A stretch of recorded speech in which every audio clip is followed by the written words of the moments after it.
My grandfather keeps asking to be let outside at night. I followed him once and wish I hadn't. The first time Grandpa Eli asked to go outside at 2 a.m., I thought he was confused. Dementia, maybe. He was 87 after all, and Mom had warned me before she left for her business trip that he sometimes got disoriented at night. But when I found him standing at the back door in his pajamas, his hand on the deadbolt, there was nothing confused about his expression. His eyes were clear, focused, almost hungry. "Just need some air," he said, when he noticed me watching from the hallway. His voice was steady, lucid. "Can't sleep. Thought I'd take a walk." I convinced him to go back to bed, but the next night he was at the door again, and the night after that, always between 2 and 3 a.m. Always with that same clear-eyed determination that made my stomach twist with unease I couldn't quite name. My mom had moved Grandpa Eli into our house 6 months earlier after Grandma died. The official story was that he needed help with daily tasks, that living alone wasn't safe anymore. But I'd overheard enough whispered phone conversations to know there was more to it. Something about Grandpa getting caught somewhere he shouldn't have been. Something about the neighbors in his retirement community filing complaints. Mom never gave me details, just said he needed supervision and that I was responsible for him while she traveled for work. I was 23, back home after college, working remotely for a tech startup and trying to save money for my own place. Babysitting my grandfather wasn't exactly how I'd planned to spend my early 20s, but Mom paid me a stipend and covered my rent, so I couldn't complain too loudly about the arrangement. The fourth night, I pretended to go to bed early and set an alarm for 1:45 a.m. I wanted to catch him before he made it to the door, maybe figure out what was driving this compulsion. When my phone buzzed, I slipped out of my room and positioned myself in the living room with a clear view of the hallway. Sure enough, at 2:17 a.m., I heard his bedroom door creak open. Grandpa emerged wearing dark clothes, jeans, a black windbreaker, sturdy walking shoes, not pajamas. He'd been planning this, dressing for it. He moved with surprising agility for someone who claimed to need a walker during the day, his steps quick and purposeful as he headed for the back door. I watched him work the deadbolt, and this time I didn't stop him. Instead, I grabbed my jacket and phone and followed at a distance, my heart hammering against my ribs. The November air bit through my jacket as I trailed Grandpa Eli down our suburban street. He moved with purpose, his gait steady and deliberate, nothing like the shuffling elderly man who needed help getting his coffee in the morning. The streetlights cast long shadows across the pavement, and I kept to the darker spaces between pools of light, staying far enough back that he wouldn't notice me if he turned around. He didn't turn around. He walked for 20 minutes, leaving our subdivision entirely, heading toward the older part of town where the houses got smaller and closer together, where chain-link fences replaced the decorative split-rail ones in our neighborhood. I'd lived in this town my whole life, but this area felt foreign in the dark. The familiar streets transformed into something unsettling under the yellow glow of aging street lamps. Grandpa Eli stopped at a small bungalow with peeling blue paint and an overgrown yard. No lights were on inside. He stood at the chain-link gate for a moment, looking up and down the street, and I pressed myself against a large oak tree, barely breathing. Then he opened the gate, it wasn't locked, and walked around to the side of the house. I waited 30 seconds before following, my mouth dry, every instinct screaming at me to turn back. But I needed to understand. I needed to know why my grandfather was sneaking out in the middle of the night to visit a dark, seemingly abandoned house in a rundown neighborhood. When I rounded the corner of the house, I expected to find him at a window or trying a door. Instead, I found him crouched beside a basement window. Well, and he wasn't alone.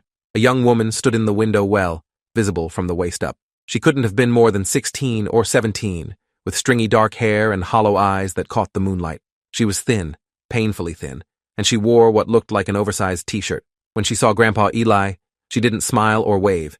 She just stared at him with an expression I couldn't read from my hiding spot behind a rusted air conditioning unit. Grandpa reached into his jacket and pulled out something small, a sandwich wrapped in plastic wrap. He passed it through the bars of the window well, and the girl snatched it, immediately tearing into the plastic.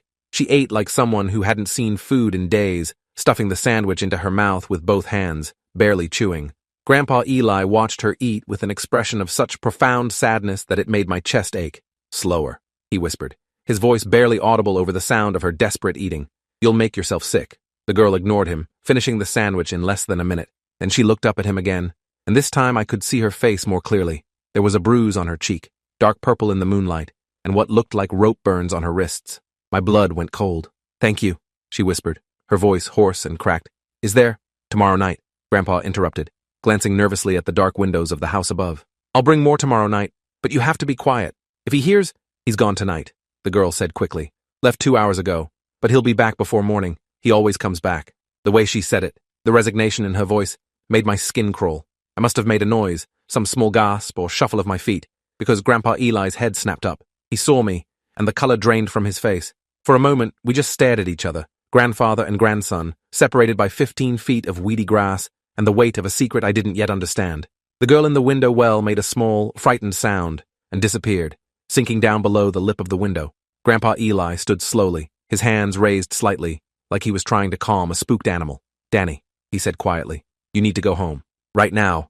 Forget you saw this." But I couldn't move, couldn't think, couldn't process what I'd just witnessed. "Who is she?" I managed to ask, my voice coming out strangled. "Why is she—" "Go home, Danny." His voice was harder now, urgent. "I'll explain everything, but not here. We can't be here." We walked back in silence, and this time Grandpa Eli's age showed. His shoulders were hunched, his steps slower, as if the weight of what I'd discovered had physically aged him in minutes. I wanted to demand answers immediately, wanted to call the police, wanted to do something, but the look on his face stopped me. When we got inside, he went straight to the kitchen and poured himself a glass of water with shaking hands. I sat at the kitchen table and waited, my mind racing through possibilities, each one worse than the last. Finally, he sat down across from me and met my eyes. "Her name is Lily," he said, his voice rough. "She's been in that basement for 8 months, and if we call the police right now, she'll be dead before they get a warrant." The words hung in the air between us, impossible and terrifying and completely sincere. "Start from the beginning," I said, keeping my voice level, even though my hands were shaking. Grandpa Eli took a long drink of water, then set the glass down carefully, like he was buying time to organize his thoughts. 3 months ago, I was walking at night, couldn't sleep, kept thinking about your grandmother, ended up in that neighborhood just walking, not paying attention to where I was going. I heard something, a sound that made every hair on my body stand up. Crying, quiet, desperate crying, coming from a basement window. He paused, his fingers drumming against the table. I investigated, found that window well, found Lily.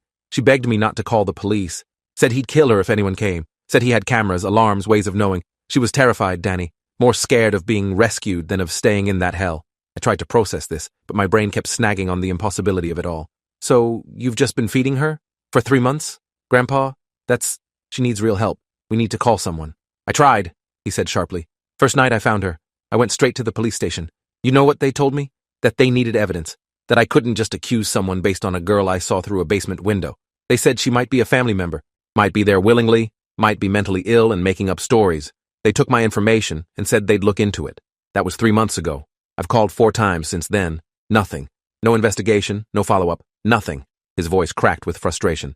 "So I started bringing her food, because letting her starve wasn't an option." "Who owns that house?" I asked. "Who's keeping her there?" Grandpa Eli's jaw tightened. "His name is Raymond Voss, 43 years old, works as a long-haul trucker, gone for days at a time, then back for a day or 2 before leaving again. According to Lily, he snatched her from a grocery store parking lot 8 months ago, chloroformed her, threw her in his truck. By the time she woke up, she was chained in that basement. He's kept her there ever since." The matter-of-fact way he recited these details made it worse somehow, like he'd had to tell this story so many times in his head that it had lost its power to shock him. But I was shocked. I was horrified. And I was angry that the police had done nothing. "We have to try again," I said, pulling out my phone. "We'll call right now. Tell them exactly what we saw. They can't ignore this." But Grandpa Eli reached across the table and grabbed my wrist, stopping me. "Listen to me. Voss has the basement rigged. Lily told me, if anyone tries to break in, if the police show up without warning, there's a mechanism. The whole room floods with carbon monoxide. He's got tanks installed, hidden behind a false wall, remote trigger on his phone. She's told me everything about how it works, begged me to understand why we can't just burst in there. He's paranoid, has cameras on every entrance. The moment anyone official shows up, he'll get an alert, and Lily will be dead in minutes." I pulled my hand back, my mind reeling. That's insane. Nobody could actually— "Raymond Voss spent 6 years in prison for kidnapping and assault," Grandpa interrupted. "Got out 4 years ago. He's smart, Danny.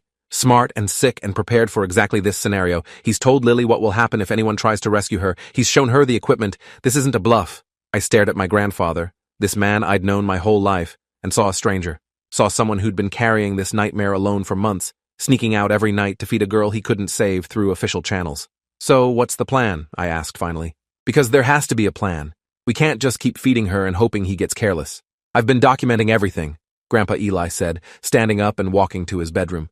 He returned with a leather-bound journal, the kind with a class block. Inside were pages of meticulous notes, dates, times, observations. Every night I go, I write down what I see.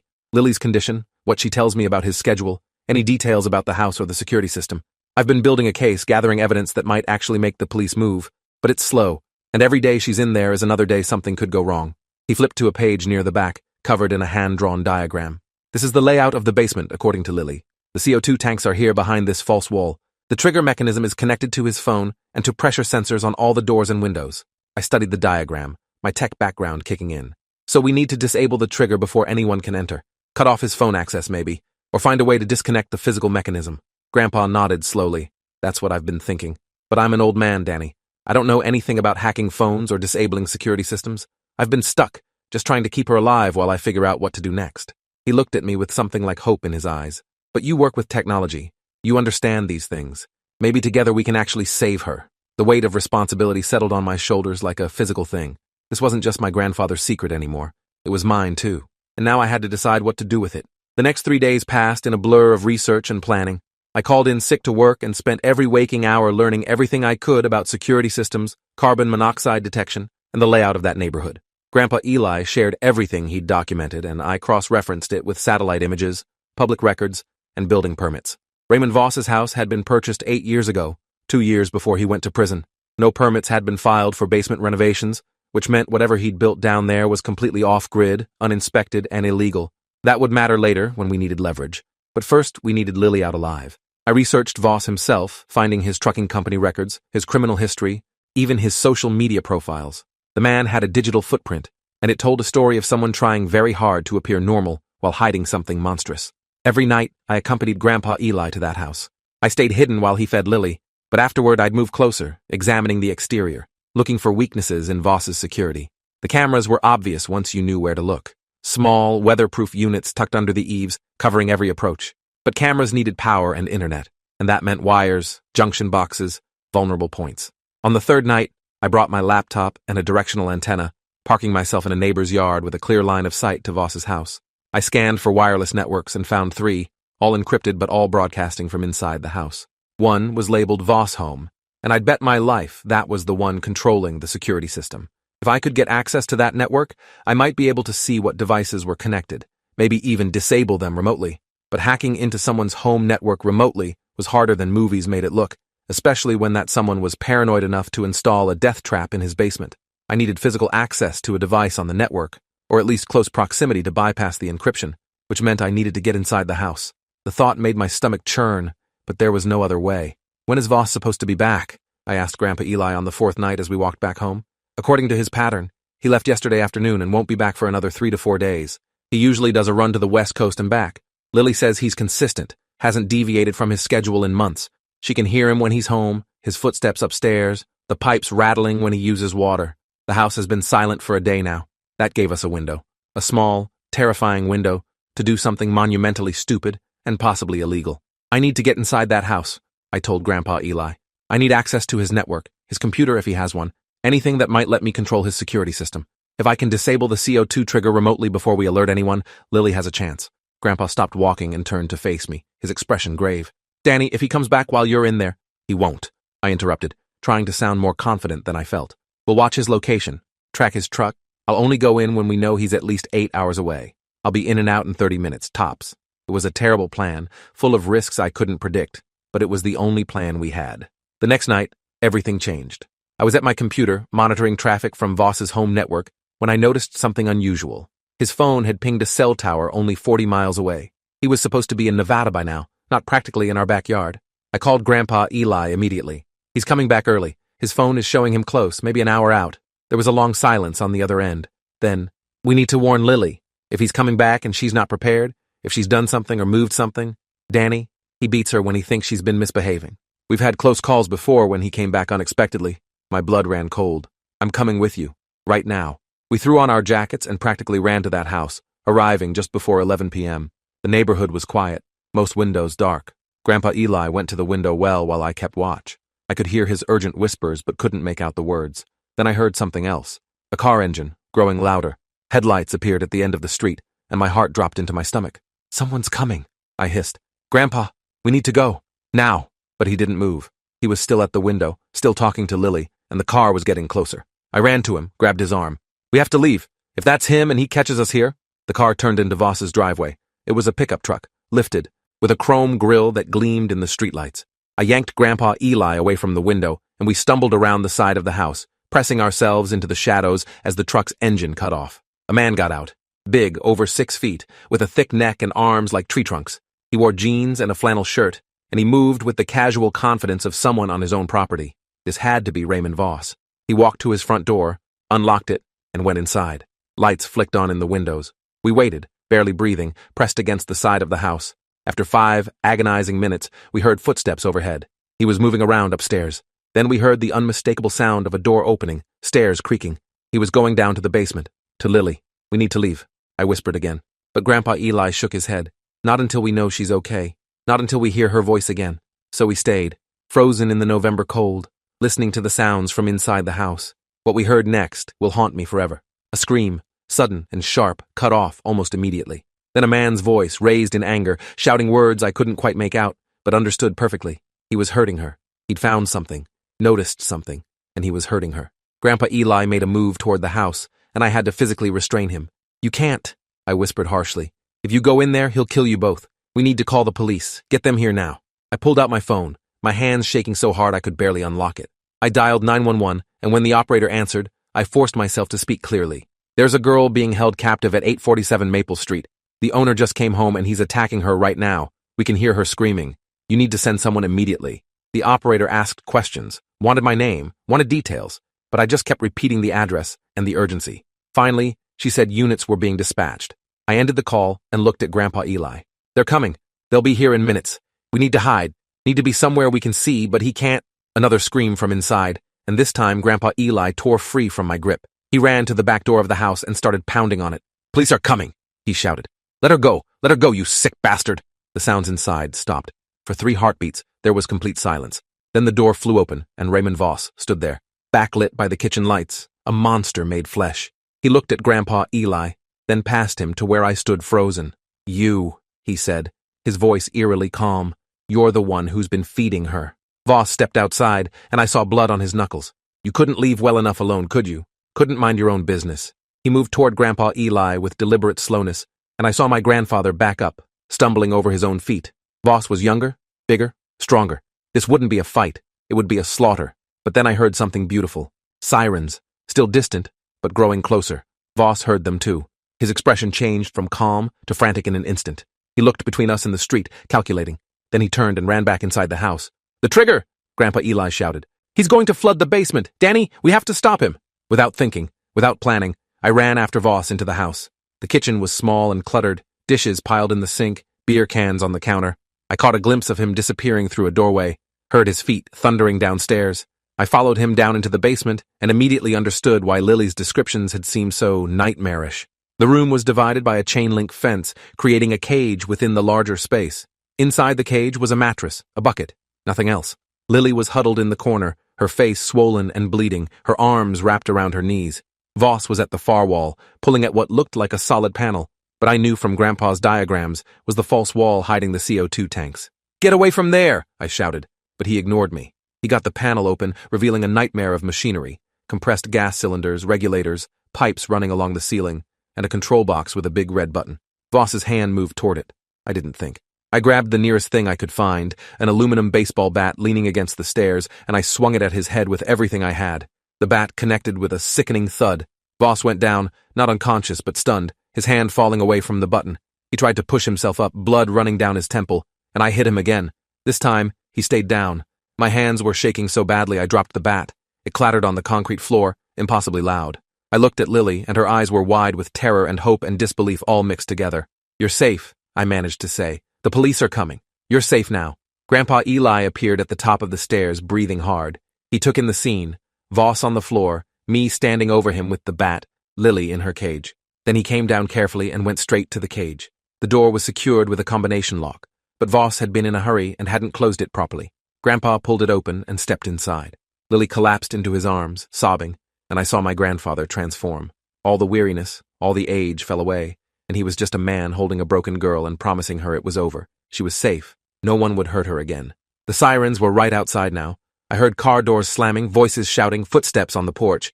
"Down here!" I yelled up the stairs. "Basement! We need an ambulance!" Officers came down the stairs with weapons drawn, and for a moment I thought they might shoot us, that we looked like the criminals in this scenario. But then they saw Lily, saw the cage, saw Voss bleeding on the floor, and their training took over. Voss was handcuffed and hauled upstairs. Paramedics arrived and gently coaxed Lily away from Grandpa Eli, wrapping her in blankets and checking her injuries. The basement filled with people, police, EMTs, crime scene investigators, all moving with purpose. One of the officers, a woman in her 40s with kind eyes, took Grandpa Eli and me aside. "I need to understand what happened here," she said. "Start from the beginning. Everything." So we told her. Grandpa explained how he'd found Lily 3 months ago, how he'd reported it to the police and gotten nowhere. I showed her the documentation we'd compiled, the journal entries, the diagrams.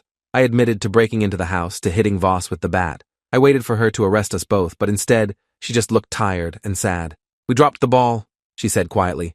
"Someone should have followed up on those initial reports. Someone should have taken this seriously. But red tape, understaffing, too many cases, none of that matters now. What matters is that girl is alive because of you two, and Voss is going away forever." The investigation that followed was extensive and brutal. Voss's house yielded evidence of multiple victims over the years.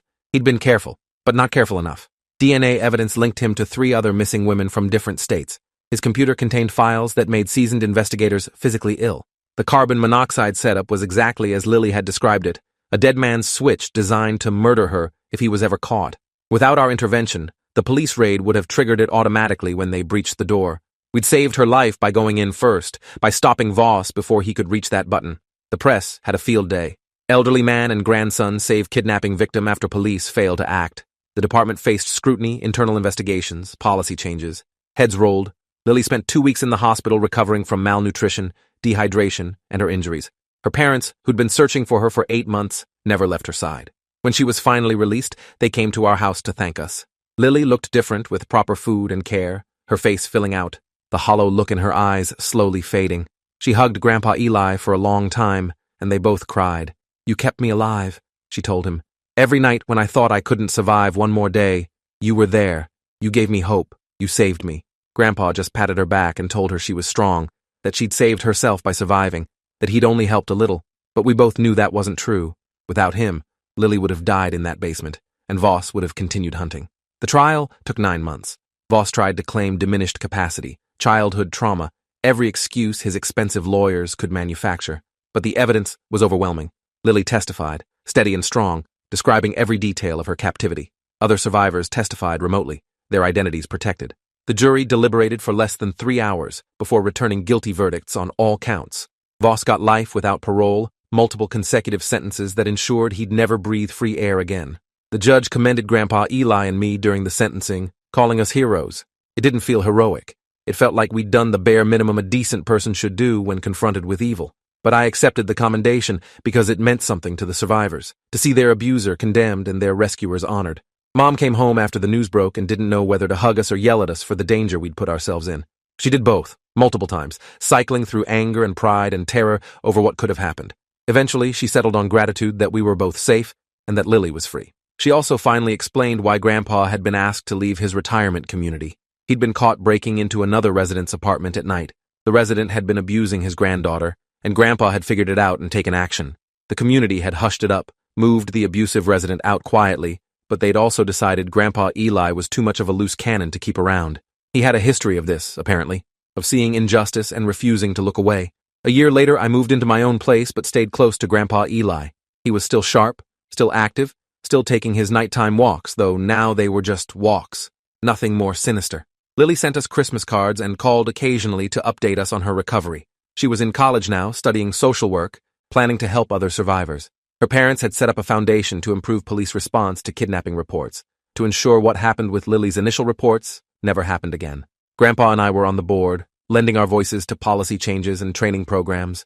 We'd turned our nightmare into something constructive, something that might prevent future horrors. But some nights, I still woke up hearing that scream from Voss's house, seeing his hand reaching for that button.